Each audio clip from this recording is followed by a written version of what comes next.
चलिए वो स्टार्ट करते हैं। आज आप लोगों को पढ़ना है चैप्टर 5।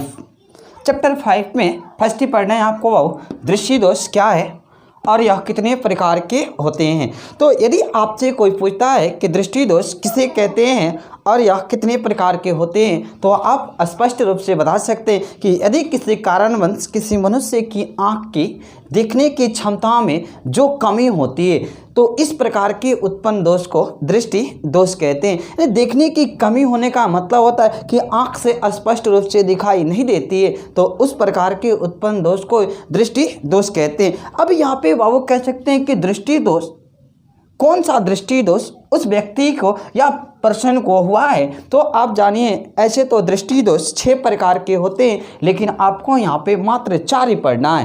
पहला पढ़ना है निकट दृष्टि दोष, दूसरा पढ़ना है दूर दृष्टि दोष, तीसरा पढ़ना है जरा दृष्टि दोष और चौथा पढ़ना है आप लोगों को अबिंदुकता। इसके अलावे 2 और दृष्टि दोष हम लोग पढ़ेंगे।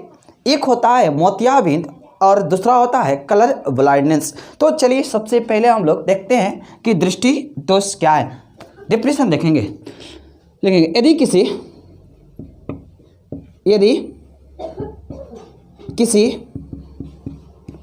कारणवश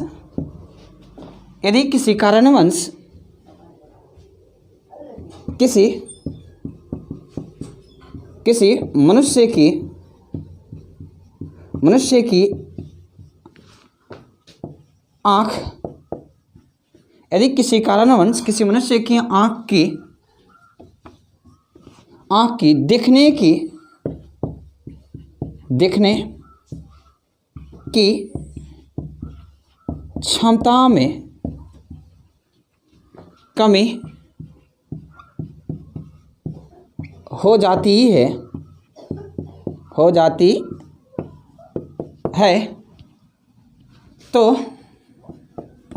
है तो इस प्रकार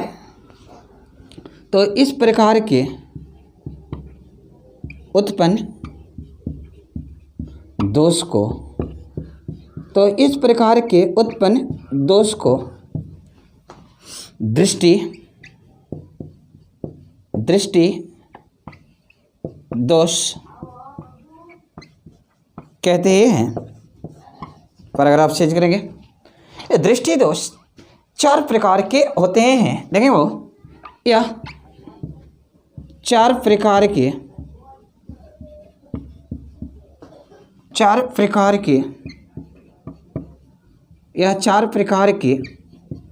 होते हैं।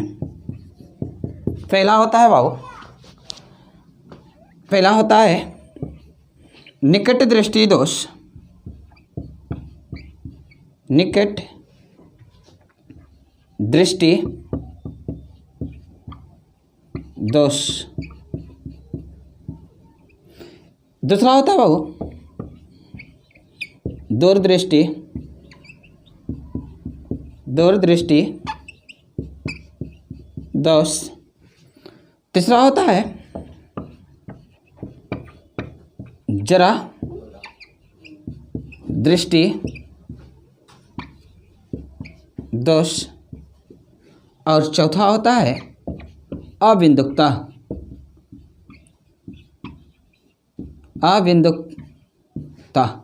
इसके अलावे 2 और आप लोग जानेंगे। एक होता है मोतियाबिंद और दूसरा होता है कलर ब्लाइंडनेस। तो लेकिन आपको 12th में मात्र यही 4 पढ़ना है। निकट दृष्टि दोष, दूरदृष्टि दोष, जरा दृष्टि दोष और अबिंदुकता। ये चारों आप लोग एक बार 10th में पढ़ चुके हैं। देखिए अब इसको बाबू पहला हेडिंग देंगे, निकट दृष्टि दोष किसे कहते हैं। अगर आपसे फिर एक बार बताने जा रहे हैं कि यदि आपसे कोई पूछता है कि दृष्टि दोष क्या है, यह कितने प्रकार के होते हैं, तो आप लोग बताएंगे कि यदि किसी कारणवश किसी मनुष्य की आँख की देखने की क्षमता में जो कमी होती है, तो इस प्रकार के उत्पन्न दोष को दृष्टि दोष कहते हैं। दृष्टि दोष 4 प्रकार के होते हैं, लेकिन आप याद रखेंगे 4 तो आपको पढ़ना है, लेकिन होता है कितना वो 6। पहला निकट दृष्टि दोष, दूरदृष्टि दोष, जरा दृष्टि दोष, अबिंदुकता। और इसके अलावे दो आप लोग और जानेंगे, एक होता है मोतियाबिंद और एक होता है बाबू कलर ब्लाइंडनेस। अब एक नोट देखेंगे, नोट नंबर 1 होता है कि एक स्वस्थ मनुष्य एक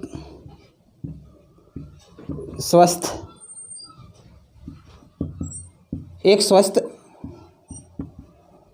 मनुष्य की स्पष्ट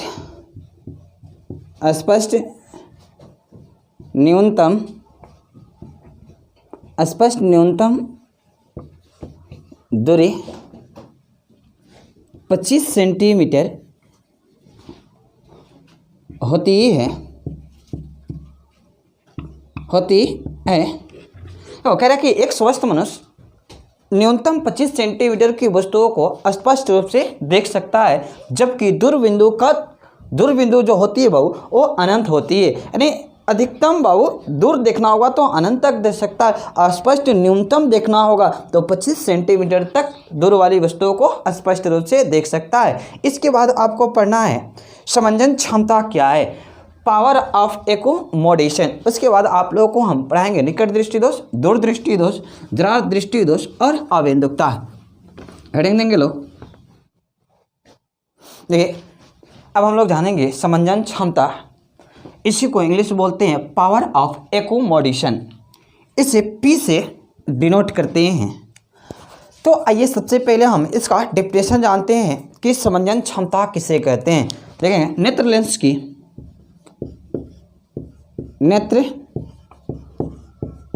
की वह क्षमता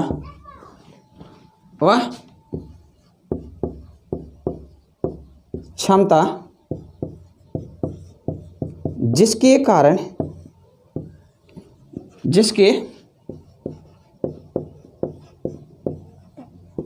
कारण वह अपने फोकस दूरी को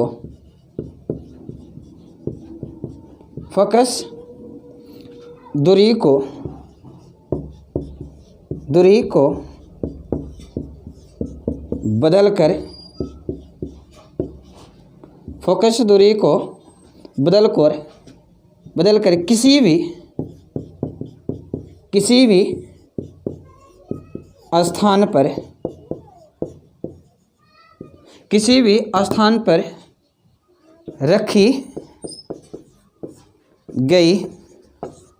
रखी गई वस्तु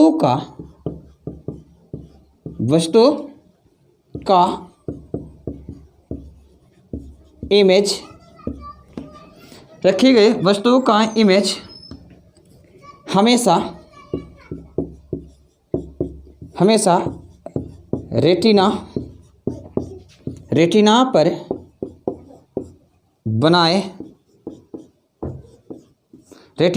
बनाए तो इस प्रकार के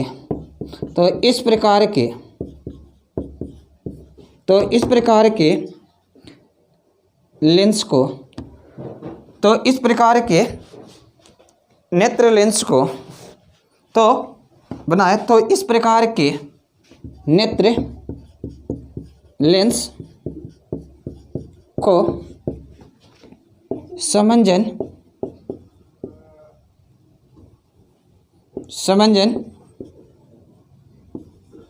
क्षमता कहते हैं।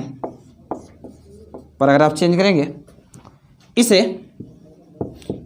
P से डिनोट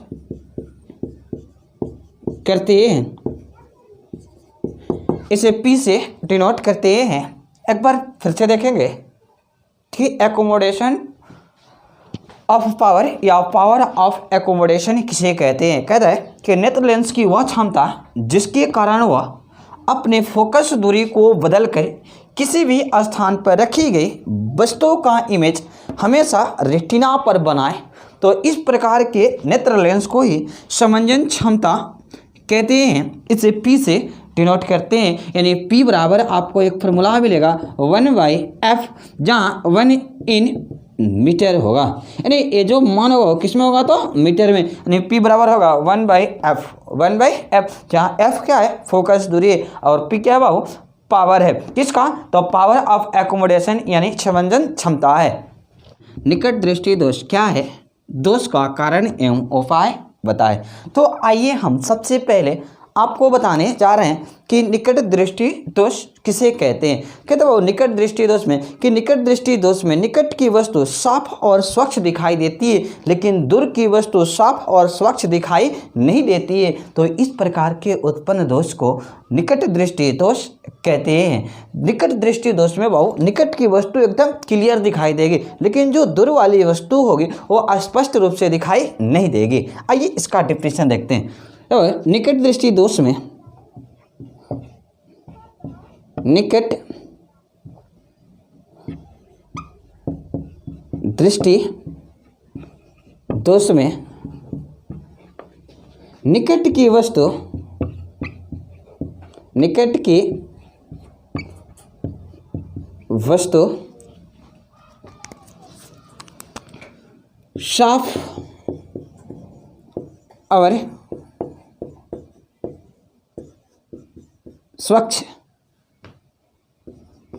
साफ और स्वच्छ दिखाई देती है।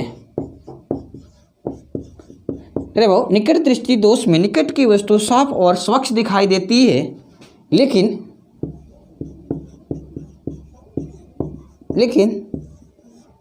दूर की वस्तु साफ और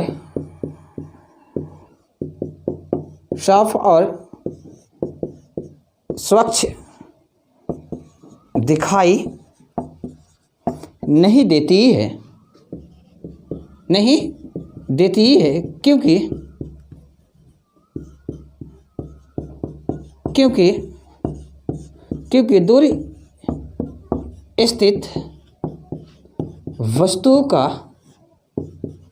क्योंकि दूर स्थित वस्तुओं का प्रतिबिंब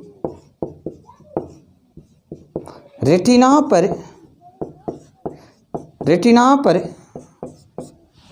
ना बनकर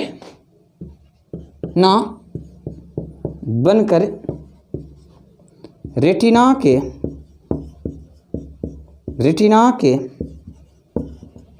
पहले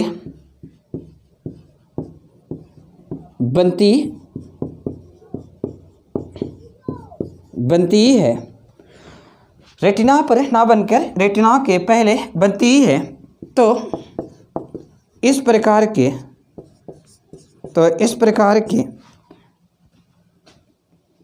उत्पन्न दोष को निकट दृष्टि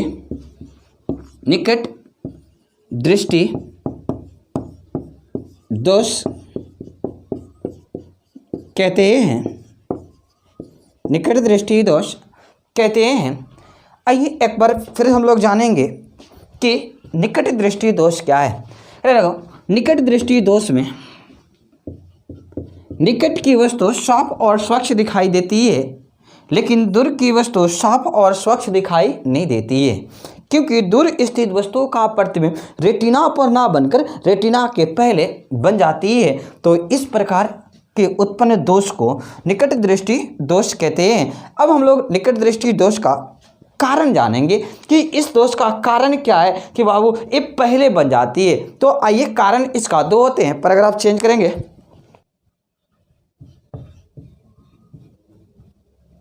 दोष का कारण, किस दोष का कारण जाने बहु तो निकट दृष्टि दोष का कारण। देखो निकट दृष्टि दोष का दो कारण है, देखेंगे इस दोष का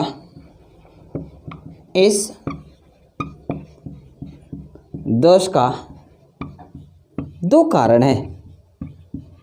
कितने कारण हैं? दो कारण है। पहला नेत्र लेंस की फोकस दूरी घट जाना। पहला कारण होता है बाबू नेत्र लेंस की फोकस दूरी घट जाना। एक नंबर में होगा वो नेत्र लेंस की फोकस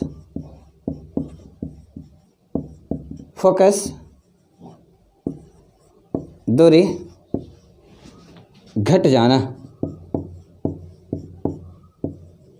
पहला इसका कारण ये होता है कि नेत्र लेंस की फोकस दूरी क्या होता है वो तो घट जाता है। और दूसरा कारण होता है नेत्र गोलक लंबा हो जाना। 2 नंबर कारण जो होता है वो होता है नेत्र गोलक लंबा हो जाना। यानी निकट दृष्टि दोष उत्पन्न होने का 2 ही कारण होते हैं। पहला कारण होता है नेत्र लेंस की फोकस दूरी घट जाना, यानी फोकस दूरी घट जाएगी तो वो निकट की वस्तु दिखाई देगी लेकिन दूर वाली वस्तु स्पष्ट रूप से दिखाई नहीं देगी। और जब इसकी फोकस दूरी घटेगी बाबू तो नेत्र गोलक जो होती है वो लंबी हो जाती है, यानी नेत्र गोलक लंबा हो जाना है। अब इस दोष का ठीक करने का उपाय भी होता है, तो आगे देखेंगे सुधार करने का उपाय। सुधार करने का उपाय, यानी अगर किसी व्यक्ति को निकट दृष्टि दोष हो जाता है तो उसको ठीक कैसे किया जाता है। तो निकट दृष्टि दोष वाले व्यक्ति को अवतल लेंस का चश्मा का व्यवहार करना पड़ता है। यानी यदि निकट दृष्टि दोष है, निकट की वस्तु दिखाई देती है, दूर की वस्तु दिखाई नहीं देती है, तो वैसे व्यक्ति को अवतल लेंस का प्रयोग करना पड़ता है। यानी इसका उपयोग सुधार में हम लोग देखेंगे बाबू। कहते हैं इस दृष्टि दोष को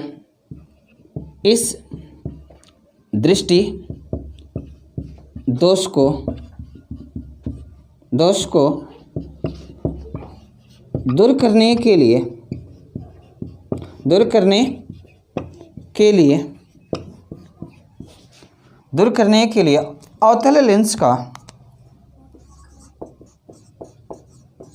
अवतल लेंस का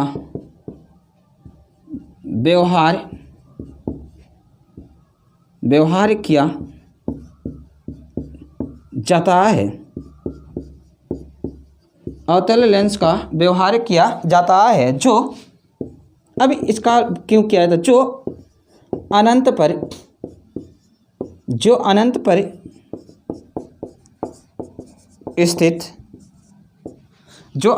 स्थित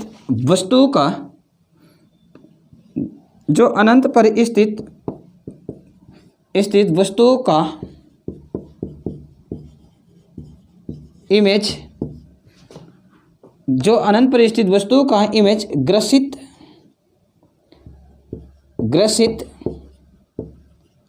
आँख के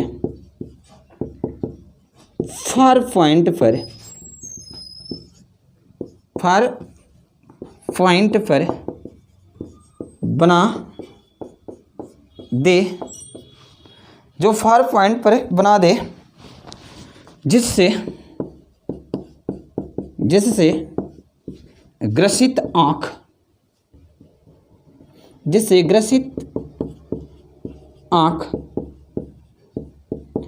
स्पष्ट रूप से देख सके। अब थोड़ा सा ध्यान देंगे। सुधार करने का उपाय में कह रहा है कि इस दृष्टि दोष को दूर करने के लिए अवतल लेंस का व्यवहार किया जाता है। यदि किसी मनुष्य की आंख में निकट दृष्टि दोष हो जाता है तो उसको अवतल लेंस के चश्मे का व्यवहार करना पड़ता है, जो अनंत पर स्थित वस्तु का इमेज ग्रसित आंख के फार पॉइंट पर बना देता है, जिससे ग्रसित आंख उसे स्पष्ट रूप से देख पाता है।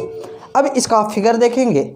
फिगर से स्पष्ट होता है कि देखिए ये भी आँख है बाबू, ये सब आँख के फिगर बनाए हैं। यहाँ पे देख रहे हैं पहला कि जब वस्तु अनंत पर स्थित है तो उसका इमेज रेटिना पर ना बनकर रेटिना के पहले बन जाती है, यानी इसका इमेज इस आँख पर तो बन ही नहीं रहा। जब नहीं बनेगा तो इसमें दिखाई नहीं देगा। इसमें देखिए जब वस्तु फार पॉइंट यानी इन्फिनिटी पर होती है तो उसका इमेज कहाँ पे बनना चाहिए, यहाँ पे बनना चाहिए, लेकिन यहाँ पे ना बनकर ये यहाँ पे बन रहा है। तो यहाँ पे जो बन रहा है नेत्र लेंस की पहले बन रहा है, इसको इसकी रेटिना पर बनाने के लिए क्या करना पड़ेगा आपको, वस्तु को इन्फिनिटी पर रखा जाएगा, उसके ठीक पहले एक कनकेव लेंस का व्यवहार किया जाता है कि जब वस्तु अनंत पर हो और उसका इमेज रेटिना के पहले बनता है तो उसके लिए हम अवतल लेंस का प्रयोग करते हैं, यानी v बराबर -x लिए, यानी वस्तु का जो इमेज बनेगा वो नेत्र लेंस के आगे बनेगा, इसलिए ये नेगेटिव होता है। आपको याद होगा फार्मूला तो जानते हैं, लेंस फार्मूला होता है 1/v - 1/u बराबर 1/f होता है। v का मान देखिए कितना है, -x है, और u का मान हमेशा इसमें इन्फिनिटिव लेंगे, मान रखेंगे बाबू, हो जाएगा 1/x बराबर 1/इन्फिनिटिव बराबर 1/f हो जाएगा। यानी यहाँ पे देखो a इन्फिनिटिव है तो खत्म हो जाएगा, यहाँ पे क्या बचेगा 1/-x बराबर 1/f। और अभी आपको पढ़ाए थे पावर ऑफ एकोमोडेशन, 1/f बराबर p ले सकते हैं, यानी p बराबर क्या हो जाएगा बाबू -1/x हो जाएगा, जहाँ x इन किस में होगा, x इन मीटर होगा, या पावर का ऐसा ही मात्रक डायऑप्टर होता है, तो यहाँ पे ले सकते हैं p बराबर -1/x d। और आपको एक फार्मूला निकल जाएगा कि p बराबर क्या होता है, तो -1/x d, जहाँ x का मान जो होगा किस में होगा, तो मीटर में होगा।